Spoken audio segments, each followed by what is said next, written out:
चलो बच्चों, आज हम मराठी सब्जेक्ट का स्टैंडर्ड 3 का लेसन नंबर 14 पढ़ते हैं, जिसका नाम है पाऊस पानी। क्या नाम है? पाऊस पानी। चलो किस तरह से पढ़ना है देखते हैं। टप टप थेंबानी तड़े साचले, मतलब अगर थोड़ा थोड़ा पानी, टप टप मतलब थोड़ा थोड़ा टप टप करके, थेम थेम मतलब गिरता है पानी। तड़े साचले, तड़े मतलब जितना भी ये तालाब है वो भर गया है। धो धो पावसाने धरण भरले, अगर उससे भी जोर बारिश होता है तो क्या भर जाता है? धरण। धरण मतलब क्या होता है? डैम। वो भर जाता है। धरणाचे पाणी शेतात खेड़े, मतलब धरण का पानी कहाँ जाता है? खेत में जाता है। खेत में किसानों की मदद होती है। धान्याचे कणीस वाऱ्यावर डोले, अब उससे क्या होगा? अनाज उत्पादन होगा। पानी मिलेगा तो अनाज खेत में उगेगा, किसान खेत में अनाज लगाएंगे। हिरवी धरती आनंदाने डोले, मतलब जो धरती है वो कैसे हो जाती है? अनाजों से हरा भरा हो जाता है। पावसाने दिले सर्वांना पाणी, मतलब जो बारिश है, पावसाने मतलब बारिश ने सब लोगों को क्या दिया? पानी ही पानी। शेतकरी गातो पावसाची गाणी, मतलब शेतकरी, शेतकरी मतलब कौन होता है? किसान। वो क्या गाता है? पावसाची गाणी मतलब बारिश का गाना गाता है और खूब आनंद लेता है। वापस से इसे एक बार पढ़ लेते हैं, चलो। टप टप थेंबानी तड़े साचले, धो धो पावसाने धरण भरले, धरणाचे पाणी शेतात खेडे, धान्याचे कणीस वाऱ्यावर डुले, हिरवी धरती आनंदाने डोले, पावसाने दिले सर्वांना पाणी, शेतकरी गातो पावसाची गाणी। हो गया। इस तरह से ये लेसन भी कंप्लीट हुआ, कविता। और तुम्हें रिवाइज करना है और कुछ वर्ड्स दिए वो भी हम पढ़ लेते हैं। चलो। तड़े, धरण, कणीस, शेत, शेतकरी, पाऊस। यहाँ पर क्या दिया है? शब्द एका सारखी अक्षरे ओळखा वाचा। शेत, शेतकरी, शे, मतलब इसमें सब में कौन सा शब्द सेम? से, ये तीनों में है। पाणी, गाणी, णी, तो तीनों में क्या सेम है? णी का वर्ड जो है वो सेम दिया है। पाऊस, पाणी, पा, तो ये तीनों में क्या सेम था? पा।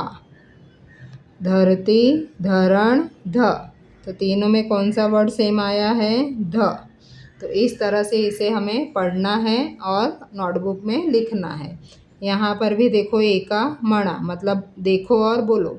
से, णी, पा, ध, इस तरह से पढ़ना है। फिर यहाँ दिया है देखो, जोड़िया जुड़वा। जोड़िया जुड़वा मतलब मैच करना है।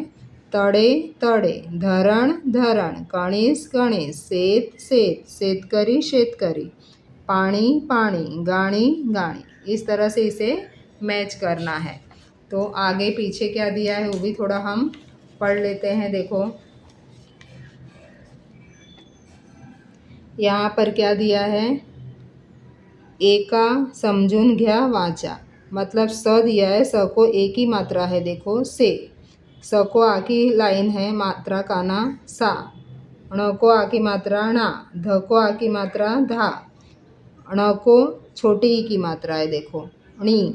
स को छोटी ई की, सॉरी, न को बड़ी ई की मात्रा णी, श को बड़ी ई की मात्रा शी, प को बड़ी ई की मात्रा पी, ध को बड़ी ई की मात्रा धी, प को आ का मात्रा है पा, स को बड़ा ऊ का मात्रा शू, ण को बड़ा ऊ का मात्रा णू, प को बड़ा ऊ का मात्रा पू, ध को बड़ा ऊ का मात्रा धू। इस तरह से तुम्हें पढ़ना है। यहाँ पर भी क्या दिया है? ण को एक ही मात्रा ने, प को एक ही मात्रा पे, ध को एक ही मात्रा दे। इसे रिवाइज करना तो तुम्हें मात्रा का भी ज्ञान हो जाएगा।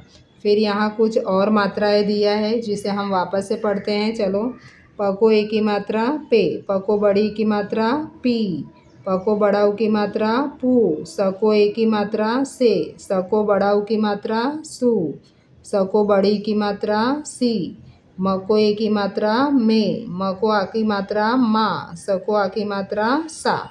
इस तरह से तुम्हें मात्रा आना चाहिए और पढ़ना भी चाहिए मात्रा लगा के। आगे कुछ पिक्चर्स नेम दिए हैं, चलो अभी उसे हम पढ़ लेते हैं। मेरे साथ में तुम लोग भी रिवाइज करो। लहसुन, पाल, फणस, साड़ी, पेन, पालक, पाय, कप, पीस, सांप। और भी वर्ड्स दिए हैं, उसे भी रिवाइज कर लेते हैं।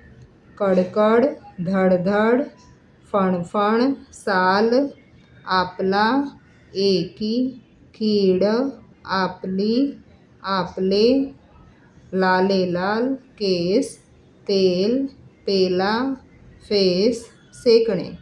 ये वर्ड्स बार बार रिपीट करना तो तुम्हें पढ़ने को आ जाएगा। कुछ और पिक्चर्स नेम दिए हैं, देखो यहाँ पर।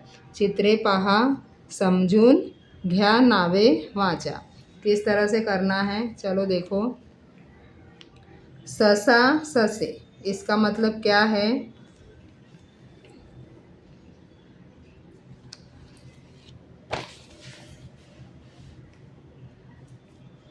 देखो यहाँ पर क्या है, समझो इसे।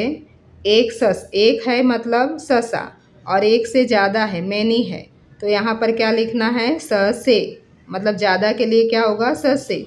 एक मासा है तो मासा हुआ, और एक से ज़्यादा मासा है तो मासे।